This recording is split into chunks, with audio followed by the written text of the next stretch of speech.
আমি যখন 12 ক্লাসে ফেল হলাম, আমার বাবা আমার জন্য একজন শিক্ষক নিযুক্ত করলেন। তিনি যখন থেকে প্রতি সপ্তাহে আমাকে বাড়িতে পড়াতে আসা শুরু করলেন, তখন থেকেই আমার মায়ের আচরণে কিছু পরিবর্তন দেখতে পেলাম, যা আমাকে ভাবিয়ে তুলছিল। শিক্ষক প্রায় কোনো না কোনো অজুহাতে ঘরের বাইরে যেতেন। একদিন আমি আমার মাকে এবং শিক্ষকের দিকে নজর রাখছিলাম। আমার স্যার আমার মায়ের ঘরে ছিলেন, তারা অনেক হাসাহাসি করে কথা বলছিলেন। তারপর যা দেখলাম তাতে অবাক হয়ে গেলাম। একদিন যখন মা কাজের জন্য বাইরে গিয়েছিলেন, আমি বাড়িতে তখন একা ছিলাম। আমি টিউশনের জন্য প্রস্তুতি নিচ্ছিলাম। আমি একটি ছোট ফ্রক পরেছিলাম, সেই পোশাকে আমাকে অনেক সুন্দর লাগছিল। আমি আমার স্যারকে মনে মনে ভালোবাসতাম। যখন টিচার টিউশনে এলেন, তিনি আমাকে বারবার দেখতে লাগলেন। আমার শিক্ষক আমাকে পড়াচ্ছিলেন। হঠাৎ তিনি কিছু সময়ের জন্য আমাকে লক্ষ্য করে তাকালেন। তারপর মৃদু হাসি দিয়ে বললেন, তুমি তো অনেক সুন্দর, তোমার মায়ের মতোই ভালো দেখাচ্ছে।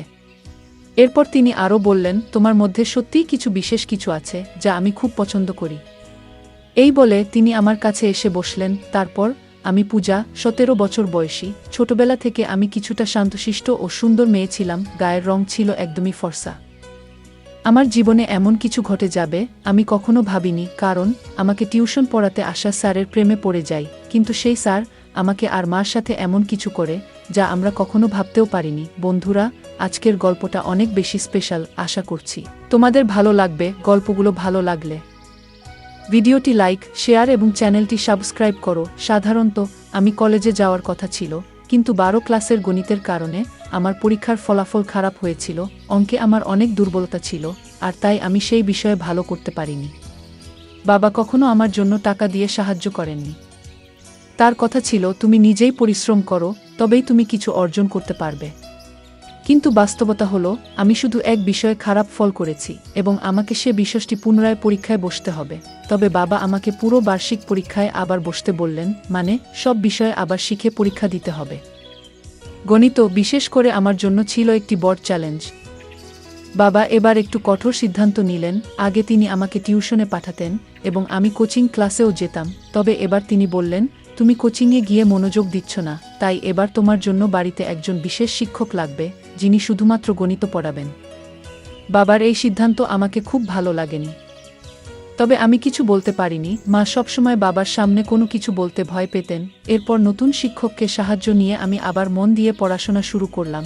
বিশেষ করে গণিতের প্রতি আমার মনোযোগ আরও বাড়ানোর চেষ্টা করলাম। আমি বাবার সিদ্ধান্তকে সঠিক মনে করতে লাগলাম। কয়েকদিনের মধ্যে আমার পড়াশোনা ও টিউশন শুরু হলো। এটি ছিল টিউশনের প্রথম দিন। স্কুল থেকে দুপুর 12টার দিকে বাড়ি ফিরলাম এবং মা আমাকে বললেন, একটার মধ্যে সব কিছু গুছিয়ে নাও, কারণ 2টায় তোমার টিউশন শিক্ষক আসবেন। সেদিন প্রথমবার আমি শিক্ষকের সাথে দেখা করলাম। তিনি প্রায় 30 বছরেরও কম বয়সী একজন যুবক। মা তাকে একটু জল দিলেন এবং তিনি জল পান করার সময় কিছুটা লজ্জিত মনে হচ্ছিলেন। সম্ভবত আমি তার প্রথম ছাত্রী ছিলাম। আমি চাইছিলাম যে আমি গণিত ভালোভাবে শিখি। প্রথম দিন শিক্ষক খুব বেশি চাপ দেননি, তাই আমি একটু স্বস্তি পেলাম। তবে শিক্ষককে দেখে মনে হয়েছিল তিনি খুবই পেশাদার এবং কিছুটা লাজুক প্রকৃতির মানুষ ছিলেন। কিছুদিন ভালোভাবেই কাটল। শিক্ষকের পাঠদান সংগঠিত ছিল, কিন্তু গণিত এখনও আমার কাছে অস্পষ্ট ছিল। টিউশনের মধ্যে মাঝে মাঝে আমি ঘুমিয়ে পড়তে শুরু করলাম। যখন শিক্ষক পানির জন্য ঘর থেকে বের হতেন, তখন হঠাৎ করে আমার ঘুম চলে আসতো এবং আমি 1 থেকে 2 ঘন্টা ঘুমিয়ে থাকতাম। শিক্ষক কখনোই আমার এ বিষয়ে কিছু বলেননি বা মার কাছে অভিযোগ করেননি। আমি বুঝতে পারছিলাম যে শিক্ষক সত্যিই ভালো, কিন্তু আমার ঘুমানোর পর অন্য জায়গায় কিছু ঘটছিল যা আমার অজানাই ছিল। মা এবং শিক্ষকের মধ্যে কিছু চলছে, কিন্তু তাতে আমার দৃষ্টি পড়ছিল না। আমি কিছুই বুঝতে পারছিলাম না। আমার চোখের কিছু একটা ঘুরছিল। একদিন টিউশন চলাকালীন হঠাৎ করে আমার কাশি হতে লাগলো এবং তা বন্ধ হতে চাইছিল না। আমার কাশি করতে দেখে শিক্ষক আমার পিঠে হাত দিলেন। কাশির শব্দ মায়ের কাছে পৌঁছালে তিনি তাড়াতাড়ি জল নিয়ে এলেন। সেই সময়েও আমি শিক্ষকের উপর নজর রেখেছিলাম। মায়ের হাত থেকে পানির গ্লাস যখন শিক্ষক নিলেন, তখন তাদের হাত একসাথে লাগার মতো হলো। এটি দেখে একটু অস্বস্তি অনুভব করলাম এবং কেন জানি মায়ের উপর রাগও হচ্ছিল। তখন আমার মনে কি চলছে তা আমি নিজেই বুঝতে পারছিলাম না। পরবর্তীতে শিক্ষক আমাকে নিজের হাত দিয়ে পানি দিলেন। তিনি আমার কাছাকাছি আসছিলেন এবং আমার মধ্যে এক অদ্ভুত অনুভূতি শুরু হলো। এই অনুভূতিগুলি কি তা আমি জানি না, সে সময় আমি এটি ঠিকভাবে বুঝতে পারিনি। পরের দিন স্কুলে গিয়ে বিরতির সময় আমার দেখা হয় আমার বন্ধু তানিয়ার সঙ্গে। তানিয়া আমার পুরনো বন্ধু এবং আমরা দুজনেই 1-2 ক্লাস পর্যন্ত একসাথে পড়েছি। সে আমার মতো ফেল করেনি, তাই কলেজে ভর্তি হয়েছে। সেদিন আমি তানিয়াকে একটি ছেলের সাথে দেখলাম। আমি জিজ্ঞেস করলাম, তুমি সবসময় এই ছেলের সাথে সময় কাটাও কেন? সে উত্তর দিল, এটা আমার বয়ফ্রেন্ড। তার উত্তর শুনে আমি তাকে বোঝাতে লাগলাম, তানিয়া, এত কম বয়সে এসব তোমার জন্য ঠিক নয়। প্রেমের জন্য হয়তো এখনো সময় রয়েছে। তখন তানিয়া হেসে বলল, পূজা, কলেজ লাইফ তো এসব করার জন্য। কলেজে যাওয়া মানেই এরকম কিছু। আমি যদিও কলেজে ছিলাম না, তবুও মনে হতে লাগলো যে বয়ফ্রেন্ড থাকা জরুরি। তানিয়া বলল, দেখো, কলেজে প্রায় সব মেয়েরই বয়ফ্রেন্ড আছে। তুমি এখনো স্কুলে, তাই হয়তো বয়ফ্রেন্ড গার্লফ্রেন্ড সম্পর্কের ব্যাপারে তোমার ধারণা খুব স্পষ্ট নয়। আমি বুঝানোর চেষ্টা করছিলাম যে এটি সঠিক নয়, কিন্তু এর মধ্যে সে হেসে বলল, তাহলে কি তোমারও কোনো বয়ফ্রেন্ড আছে? তার এই প্রশ্নে কিছুটা বিব্রত হয়ে আমি বললাম, না। আমার কিছুটা ধীরতা দেখে তানিয়া বলল, পূজা, তুমি 12 ক্লাসে পড়ছো বটে, কিন্তু তা বলে তোমার বয়স তো আমার সমান। যদি তোমারও কারো সাথে বন্ধুত্ব করার ইচ্ছা থাকে, তাহলে মনে রাখবে, এটা শুধু কলেজের জন্য নয়। যদি কাউকে ভালো লাগে, তবে তার সাথে কিছু সময় কাটাতে ভয় পাবে না। তানিয়ার কথাগুলো আমাকে ভাবাতে লাগলো। মনে হলো, যদিও আমি কলেজে নেই, তবুও আমার বয়স এমন যে আমি এসব অভিজ্ঞতা নিতে পারি। সে তখন বলল, যদি তোমার কারো সাথে বন্ধুত্ব করতে হয়, তাহলে আমি তোমাকে আমার বয়ফ্রেন্ডের এক বন্ধুর সাথে পরিচয় করিয়ে দিতে পারি। আমি সঙ্গে সঙ্গে জানিয়ে দিলাম, না, আমি তাতে প্রস্তুত নই। কারণ আমার বয়সের ছেলেদের প্রতি আমার বিশেষ আগ্রহ ছিল না। গত কিছুদিন ধরে আমার নজর কেবল আমার টিউশন টিচারের প্রতি ছিল। কখনো কখনো অনিচ্ছাকৃতভাবে টিচারের হাত আমাকে স্পর্শ করলে এক ধরনের অনুভূতি আমার মনে জেগে উঠত। তানিয়ার সাথে কথা বলে আমি বুঝতে পারলাম, যখন কাউকে ভালোবাসা হয়, তখন এ ধরনের অনুভূতি হতে পারে। এখন আমি বুঝতে পারলাম যে আমার টিচার আমাকে ভালো লাগছে, আর তাদের বয়সের বিষয়টি আমার কাছে অপ্রধান হয়ে পড়ে। আমি সিদ্ধান্ত নিয়েছিলাম, শীঘ্রই আমি আমার অনুভূতি আমার টিচারের সাথে শেয়ার করব। আমি নিশ্চিত ছিলাম যে সে আমার প্রস্তাব নাকচ করবেন না, কারণ আমার সৌন্দর্য বিশেষভাবে আকর্ষণীয়। সেদিন যখন আমি স্কুল থেকে বাড়ি ফিরলাম, মায়ের কিছু বলার আগেই আমি টিউশনে যাওয়ার জন্য প্রস্তুত হয়ে গেলাম। আমাকে তাড়াতাড়ি প্রস্তুত দেখে মা আমাকে প্রশংসা করে বললেন, আজ তো তুমি দারুণ প্রস্তুতি নিয়ে এসেছ। মা জানতেন না আমি কেন এত তাড়াহুড়ো করেছিলাম। কিছুক্ষণ পরে টিচার যখন আমার বাড়িতে এলেন, আমি শুধু তার দিকে তাকিয়েছিলাম। যখন স্যার আমাকে পড়াচ্ছিলেন, তখন আমার মন পড়ার দিকে ছিল না, বরং আমি তার দিকে মনোযোগী ছিলাম। হঠাৎ তার দৃষ্টি আমার দিকে পড়লে আমি তৎক্ষণাৎ অন্যদিকে তাকিয়ে গেলাম। টিচার বললেন, আমি একটু পানি পান করতে যাচ্ছি, তুমি এই প্রশ্নটা সমাধান করো। আমি মাথা নেড়ে সম্মতি জানালাম, কিন্তু আমার মন পড়ার উপর ছিল না, বরং আমার ক্রাশের দিকে। আমি তাকে মনে মনে ভালোবাসতে শুরু করছিলাম, কিন্তু আমি জানি না এই কথাটা তাকে জানাবো কিভাবে। কিছু সময় পর আমি আবার বিশ্রাম নিতে যাচ্ছিলাম। আমার খুব ঘুম পাচ্ছিল, কিন্তু নিজেকে জাগিয়ে রাখলাম। অনেক সময় পার হয়ে গেল এবং টিচার ফিরে আসলেন না। তাকে ডাকতে বাইরে গেলে দেখলাম সে হলরুমে মায়ের সাথে বসে আছেন। আমার টিচার মায়ের কাঁধে হাত রেখে গল্প করছিলেন, যা আমার কাছে একটু অদ্ভুত লাগলো। আমাকে দেখেই সে মায়ের থেকে কিছুটা দূরে সরে গিয়ে বললেন, আমার একটু অলস লাগছে, তাই আমি তোমার মাকে বলেছিলাম আমার জন্য চা বানাতে। আমি মাথা নেড়ে কিছু বললাম না। মা বললেন, ঠিক আছে, আমি চা বানিয়ে নিয়ে আসছি। এই সময়ে তুমি পূজার টিউশন চালিয়ে যাও, আমি চা তোমার ঘরে নিয়ে আসব। টিচার আমার সাথে ফিরে ঘরে এলে আমি তার পাশে বসে কিছু গণিতের প্রশ্ন জিজ্ঞেস করতে লাগলাম। আসলে আমি কিছুই বুঝছিলাম না, কিন্তু ইচ্ছাকৃতভাবে বারবার তার কাছে প্রশ্ন করছিলাম। পড়ানোর সময় টিচার আমাকে একটি সংখ্যা লেখার জন্য বললেন, কিন্তু আমি ভুলবশত সেই সংখ্যা উল্টো লিখে ফেললাম। টিচার ভাবলেন আমি ভালো করে লিখতে পারছি না, তাই তিনি আমার হাত ধরলেন এবং আমাকে সঠিকভাবে লিখতে শেখানোর চেষ্টা করলেন। সে যখন আমার হাত ধরেছিল এবং লেখার পদ্ধতি বুঝাচ্ছিলেন, তখন আমার মনে এক অদ্ভুত খুশির অনুভূতি হচ্ছিল। আমার প্রিয় ব্যক্তি আমার খুব কাছাকাছি ছিলেন এবং আমি তার দিকে হাসি মুখে তাকিয়েছিলাম। তখনই মা চা নিয়ে ঘরে এলো। মা দেখা মাত্রই টিচার আমার থেকে একটু দূরে সরে গেলেন, যেন মা তাকে শাসন করার জন্য এগিয়ে আসছেন। আমি মা এবং টিচারের সম্পর্কের দিকে বেশি লক্ষ্য করছিলাম না, আমার মন ছিল একমাত্র টিচারের দিকে। ভাবছিলাম কিভাবে তাকে আরও বেশি আকৃষ্ট করতে পারবো, কিভাবে আমি তাকে আমার মনের কথা বলতে পারবো। পরের দিন টিউশনের মাঝে টিচার আবার পানি খাওয়ার জন্য বেরিয়ে গেলেন।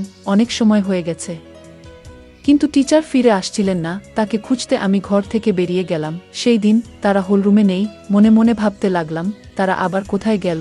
আমি মায়ের ঘর থেকে কথাবার্তার শব্দ শুনতে পেলাম। আমি ধীরে ধীরে মায়ের ঘরের কাছে গেলাম এবং দেখলাম দরজা একটু খোলা। দেখলাম টিচার মায়ের সঙ্গে সেখানে বসে আছেন এবং তারা একে অপরের খুব কাছে। টিচারের একটি হাত মার কাঁধে ছিল।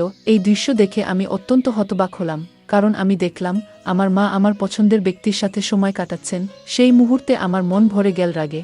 আমি দ্রুত কিচেন থেকে একটি কাচের গ্লাসে জল নিয়ে এসে মার ঘরের সামনে গ্লাসটি জোরে ফেলে দিলাম। ওই শব্দে তারা দুজনেই তৎক্ষণাৎ বাইরে এসে পড়লেন।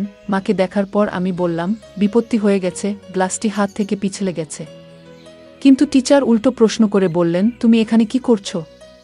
আমি সোজাসুজি তাদের দিকে তাকালাম। টিচার আমাকে বললেন, তোমার মায়ের মোবাইলের সমস্যা দেখা দিয়েছিল, তাই তোমার মা আমাকে এখানে ডেকেছিলেন। তার ভয়ে ভয়ে কথা বলার ধরন যা বুঝিয়ে দিল যে তাদের মধ্যে এক বিশেষ সম্পর্ক ছিল, যা আমার কাছ থেকে আমার মা আর আমার স্যার লুকাতে চাচ্ছে। কিন্তু আমি তো মার মেয়ে, এবং আমি জানতাম যে আমি আমার মায়ের থেকে বেশি তরুণ ছিলাম। টিচার অবশ্যই আমার প্রতি আকৃষ্ট হতে বাধ্য ছিল। এখন আমার পরিকল্পনা ছিল কিভাবে টিচারকে আকর্ষণ করব। সেই দিন কিছু করতে পারলাম না, কারণ টিউশনের সময় শেষ হয়ে গেল। কিন্তু আগামী দিনে আমি নিশ্চয়ই কিছু করার চেষ্টা করব। একদিন যখন আমি টিউশনের জন্য প্রস্তুতি নিচ্ছিলাম, আমি একটি ছোট ফ্রক পরেছিলাম। সেই পোশাকে আমাকে অনেক সুন্দর লাগছিল, আর আমি একটু হালকা করে সেজেছিলাম। যখন টিচার টিউশনে এলেন, তিনি আমাকে বারবার দেখতে লাগলেন। পড়াশোনা শুরু হলে কথার মধ্যে আমি তার হাত আমার পায়ের কাছে রাখলাম। এরপর বেশ কিছু সময় ধরে টিচার তার হাত আমার পায়ের কাছ থেকে সরালেন না। এতে বুঝতে পারছিলাম যে তিনি ক্রমশ আমার প্রতি আকৃষ্ট হচ্ছেন। সেদিন সময় কেটে গেল, কিন্তু প্রতিদিনের মতো টিচার পানি খেতে বা অন্য কোনো কারণে ঘর থেকে বেরিয়ে যাননি। বরং তিনি আমাকে হাত ধরে পড়াতে লাগলেন এবং মাঝে মধ্যে আমার দিকে তাকাচ্ছিলেন। এটি আমার কাছে খুব ভালো লাগছিল। হঠাৎ করে মা এসে যান। যখন তিনি দেখলেন টিচার আমার হাত ধরে পড়াচ্ছেন, তার চোখ বড় হয়ে গেল। মা চায়ের প্রসঙ্গে টিচারকে সেই ঘর থেকে বাইরে নিয়ে গেলেন। আমি স্বভাবতই টিচারের পেছনে চলে গেলাম। টিচার সরাসরি মায়ের ঘরে না গিয়ে বাইরে হলের একটি কোণে বসে থাকলেন। মা আমাকে কিচেনে নিয়ে গিয়ে গম্ভীরভাবে বলতে লাগলেন, তুই আর ছোট নেই। এইভাবে অচেনা মানুষের সামনে ছোট পোশাকে ঘুরে বেড়াতে তোর কিছু মনে হয় না? তিনি বললেন, এটি আমার প্রথম এবং শেষ সতর্কতা। মার গম্ভীর মুখের দিকে তাকিয়ে আমার মনে হলো তিনি সত্যিই চিন্তিত। আমি চেষ্টা করছিলাম যে তিনি সতী সাবিত্রী যেভাবে থাকেন, কিন্তু তার বিয়ে হয়ে গেলেও তিনি একজন যুবকের সাথে সময় কাটাচ্ছেন। আমি তখন এমন পোশাক পরেছিলাম যা মায়ের কাছে অশালীন লেগেছিল। যখন আমি কিছু বলতে যাচ্ছিলাম, ঠিক তখনই বাইরে থেকে বাবা ডাকলেন।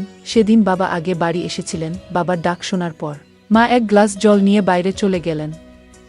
সেদিন রাতের ঘটনাগুলি আর কেউ জানত না। ঘুমানোর আগে আমি মায়ের কাছে ক্ষমা চাইলাম এবং বললাম, মা, আমি ভবিষ্যতে স্যারের সামনে এমন কিছু করব না। পরের দিন টিউশনের সময় আসার আগে মা বাজারে যাওয়ার জন্য বেরিয়ে গেলেন। আমি রাতের ক্ষমা চাওয়ার মাধ্যমে মায়ের বিশ্বাস অর্জন করতে চেয়েছিলাম যে আমি আর স্যারের সামনে এমন আচরণ করব না। সাধারণত রবিবারে বাজার হয় এবং মা সবসময় বাজারে যেতেন। আমি ভাবলাম, যদি মা আমার এবং স্যারের মধ্যে কিছু সন্দেহ করেন, তবে তিনি বাজারে যাবেন না। তাই আমি আগে থেকেই তাকে সঠিকভাবে বোঝানোর চেষ্টা করলাম, যাতে তার মনে এর সন্দেহ দূর হয় এবং যেন বাজারে চলে যান। মা বাজারে চলে যাওয়ার পর আমি এবং স্যার বাড়িতে একা ছিলাম। তখন অচিরেই টিচার আমার হাত ধরে আমাকে গণিত পড়াতে শুরু করলেন। তিনি বললেন, আমি জানি তুমি ইচ্ছা করে গণিতে ভুল লিখছিলে, যাতে আমি তোমার হাত ধরতে পারি। তার কথা শুনে আমি হাসতে লাগলাম। তারপর তিনি বললেন, পূজা, তুমি খুব সুন্দর। কি তোমার ধারণা আমি তোমার দিকে নজর দিইনি? তিনি বললেন, আমি তোমাকে একটা কথা বলতে চাই। তুমি তোমার বয়সের তুলনায় অনেক বেশি সুন্দর। এটি সেই সময় যখন প্রেমের কথা বলার জন্য প্রস্তুত হওয়া উচিত। তবে তুমি কেন নিজেকে আটকে রেখেছ? স্যারের কথাগুলো শুনে আমি হাসি চাপতে পারলাম না, কারণ যেটা আমি চাইছিলাম সেটাই তার মুখ থেকে বেরিয়ে এলো। স্যার বললেন, আমি তোমার প্রতি ভালোবাসা অনুভব করি। তিনি আমাকে আলতো করে হাত ধরলেন। আমি জিজ্ঞেস করলাম, স্যার, কি সত্যিই আপনি আমার প্রতি প্রেম অনুভব করেন? আমিও আপনাকে ভালোবাসি, কিন্তু একটা প্রশ্ন আছে, আপনি কেন প্রতিদিন কোনো না কোনো বাহানা তৈরি করে মায়ের ঘরে যান? আপনাদের মধ্যে কি কোনো সম্পর্ক আছে? আমার প্রশ্ন শুনে স্যার হাসলেন এবং বললেন, পূজা, তুমি কি মনে করো আমি তোমার মার প্রতি আকৃষ্ট? একদম নয়। আমি তো প্রথম থেকেই তোমার প্রতি নজর রেখেছিলাম। আমি দেখতে পেয়েছিলাম যে তুমি আমাকে ভালোবাসো কিনা, কিন্তু তোমার মায়ের কারণে আমি আমাদের সম্পর্কটি গোপন রাখতে চেয়েছিলাম, যাতে তিনি সন্দেহ না করেন। আমি ভয় পেয়েছিলাম যে যদি আমি তোমার সামনে আমার অনুভূতি প্রকাশ করি তাহলে তুমি বিপর্যস্ত হয়ে যাবে। এ কারণে কিছু বলিনি। পরে ধীরে ধীরে তিনি আমার কাছে আসতে শুরু করেন এবং আমাদের মধ্যে প্রেমের সম্পর্ক গড়ে উঠতে থাকে। হঠাৎ করে আমার ঘরের দরজা জোরে খুলে যায় এবং সেখানে মা চলে আসেন। তাকে দেখে আমি একটু অবাক হলাম, কিন্তু একই সঙ্গে জানতাম যে আমি কোনো ভুল করছি না, আমি শুধু একজন বন্ধুর সাথে সময় কাটাচ্ছি। মা আমার কাছাকাছি এসে স্যারকে দূরে সরিয়ে দিলেন এবং বললেন, ভালো হয়েছে আমি যদি মোবাইলের দিকে নজর না দিতাম তাহলে হয়তো তোমার এবং এই মানুষের সত্য আমার সামনে এসে যেত না। ব্যাগে মোবাইল না থাকার কারণে আমাকে আবার বাড়িতে ফিরতে হলো। প্রিয়া, এত কম বয়সে তোমার, আমি জানি আমি গতকালই তোমাকে সতর্ক করেছিলাম, কিন্তু আজকে তুমি আবার সেই অবস্থায় পৌঁছে গেছ। স্যার মার সামনে আমাকে ভুল প্রমাণিত করার চেষ্টা করছেন। স্যার মাকে বললেন, বেশ কিছুদিন ধরে তোমার মেয়ে বেশ কিছু অদ্ভুত কাজ করছে। আজকে সে নিজেই আমার সঙ্গে এই বিষয়গুলো নিয়ে আলোচনা করতে এসেছে। মাকে বলতে দেখার পর আমি বাধা দিলাম এবং বললাম, মা, এই লোকটির কথায় বিশ্বাস করো না। আমি তোমার শপিং ব্যাগ থেকে তোমার মোবাইল বের করেছিলাম যাতে তুমি অর্ধেক পথে ফিরে এসে সত্যটা জানতে পারো। এটি আমি ইচ্ছাকৃতভাবে করেছি যাতে তুমি বুঝতে পারো এই ব্যক্তির আসল চেহারা কি। আমি বললাম, এই টিউশন শিক্ষক আমাদের বাড়ির 2 মহিলার সঙ্গে এক ধরনের অসৎ ব্যবহার করছে। তুমি তার প্রেমে পড়তে পারো, কিন্তু আমি না।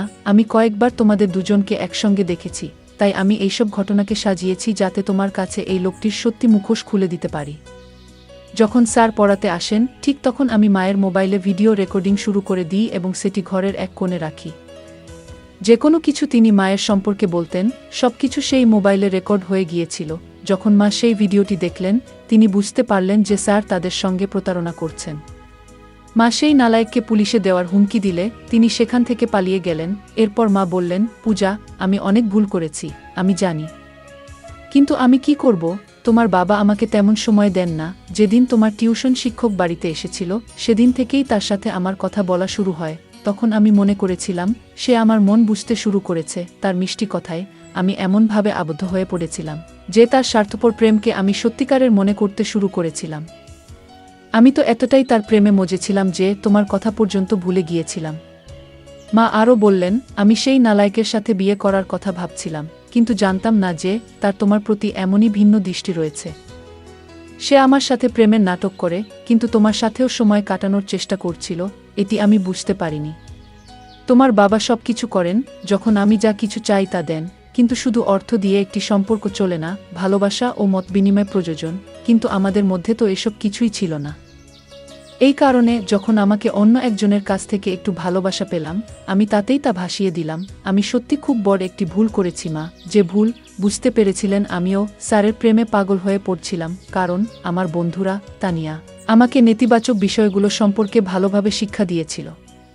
তানিয়া আমাকে প্রেমের প্রকৃতি সম্পর্কে জানিয়েছিল। কিছুদিন পর সে আমাকে তার ব্রেকআপের গল্প শুনিয়েছিল, যেখানে তার আগের প্রেমিক মিষ্টি কথাবার্তার মাধ্যমে তার কাছে নেতিবাচক আচরণ করেছে এবং পরে সমস্ত সম্পর্ক ছিন্ন করে ফেলে। যে মেয়ে আমাকে প্রেমের অর্থ বোঝালো সেই মেয়ে আমাকে প্রেম এবং প্রতারণার মধ্যে পার্থক্য বোঝাতে সাহায্য করেছিল। তানিয়া যা জানিয়েছিল তা শুনে আমি সতর্ক হয়ে উঠলাম এবং এই কারণে আমি মা এবং নিজেকে ওই নালাজ টিউটরের নজর থেকে রক্ষা করতে পারলাম। ওই ঘটনায় মা আমার সঙ্গে প্রতিজ্ঞা করেছিলেন যে তিনি আর কাউকেই তার অনুভূতি শেয়ার করবেন না। আমিও ঠিক করেছি যে আমি কাউকে অপ্রয়োজনীয় বিষয়গুলোতে জড়িয়ে পড়ব না। আমি মনোযোগ দিয়ে পড়াশোনা করব এবং বাবার স্বপ্ন পূরণ করব। প্রিয় বন্ধুরা, এটা মনে রাখা জরুরি যে জীবনের একজন সঙ্গীর ভালোবাসা কেবল অর্থের উপর নির্ভর করে না। সময়মতো সঙ্গীকে সময় দেওয়া এবং তাদের অনুভূতিগুলো বোঝা জীবনের একটি মৌলিক প্রয়োজন। প্রত্যেক সঙ্গীকে এটি বুঝতে হবে, নইলে যদি হঠাৎ কোনো তৃতীয় ব্যক্তি সামনে আপনার অনুভূতি প্রকাশ করেন তাহলে ওই ব্যক্তি এটি সুবর্ণ সুযোগ হিসেবে নিতে পারে। ভালোবাসা পাওয়ার জন্য কিছু কথা বলাটা গুরুত্বপূর্ণ, কিন্তু এটি কোনো যুদ্ধ নয়, বরং সঙ্গীর প্রতি সত্যিকারের ভালোবাসা। যে কোনো পরিস্থিতিতেই ভালোবাসা তাদের কাছেই প্রকাশ করতে হয়। জীবনে অনেক সময় আমরা সহজে মানুষের কথায় বিশ্বাস করে ফেলি, কিন্তু গুরুত্বপূর্ণ যে আমরা সবসময় সতর্ক থাকতে পারি। যে ব্যক্তি আমাদের খুব কাছে আসতে চায় তার উদ্দেশ্য কী তা বোঝা অত্যন্ত জরুরি। ভালোবাসা শুধু মিষ্টি কথায় বা বাহ্যিক আচরণে নয়, বরং এটি ভিত্তি করে একে অপরের প্রতি বিশ্বাস, শ্রদ্ধা এবং আন্তরিকতার উপর। ভালোবাসা কখনো প্রতারণার মতো হতে পারে না, আর সম্পর্কের মধ্যে সৎ ও খোলামেলা থাকা উচিত। যে কোনো পরিস্থিতিতেই নিজের সম্মান এবং আত্মমর্যাদা রক্ষা করা অত্যন্ত গুরুত্বপূর্ণ। কখনো এমন কোনো পরিস্থিতি তৈরি হলে যেখানে আমাদের সম্মান বা নিরাপত্তা হুমকির মুখে পড়বে, তখন তা থেকে বের হয়ে আসতে হবে। এখানে স্যারের আচরণ ছিল প্রতারণামূলক, তবে মা প্রথমে তা বুঝতে পারেননি। গল্পটি আমাদের শেখায় প্রেম এবং সম্পর্কের মধ্যে স্পষ্ট পার্থক্য থাকা উচিত। ভালোবাসা কখনো কারো দুর্বলতা বা অপব্যবহার করে না, তা একে অপরের সম্মান ও সহযোগিতা ভিত্তি করে গড়ে ওঠে। কখনো যদি কোনো সম্পর্কের মধ্যে একতরফা কিছু ঘটে, তবে সেটি প্রেম নয় বরং প্রতারণা। গল্পের শেষে মা ও পূজা একসঙ্গে সিদ্ধান্ত নিয়েছিল যে তারা আর কাউকেই নিজেদের জীবনে সময় দিতে বা তাদের অনুভূতিতে জায়গা দিতে চাইবে না, যারা তাদের নিরাপত্তা বা মনের শান্তিকে ক্ষতিগ্রস্ত করতে পারে। এই সিদ্ধান্ত তাদের জীবনে ইতিবাচক পরিবর্তন আনতে সাহায্য করেছিল। নেতিবাচক পরিস্থিতি থেকেই মানুষ অনেক কিছু শিখে, আর তার থেকে উপযুক্ত সিদ্ধান্ত নিয়ে নিজেদের জীবনকে সুন্দর করে তুলতে পারে। বন্ধুরা, যদি এই গল্পটি ভালো লেগে থাকে তাহলে দয়া করে ভিডিওটি লাইক করুন এবং আমাদের চ্যানেলটি সাবস্ক্রাইব করুন। পাশে থাকা বেল আইকনটি প্রেস করুন, যাতে করে আমরা যখনই নতুন ভিডিও আপলোড করি তার নোটিফিকেশন সবার আগে আপনার কাছে পৌঁছে যায়। ধন্যবাদ, দেখা হবে আমাদের পরবর্তী ভিডিওতে।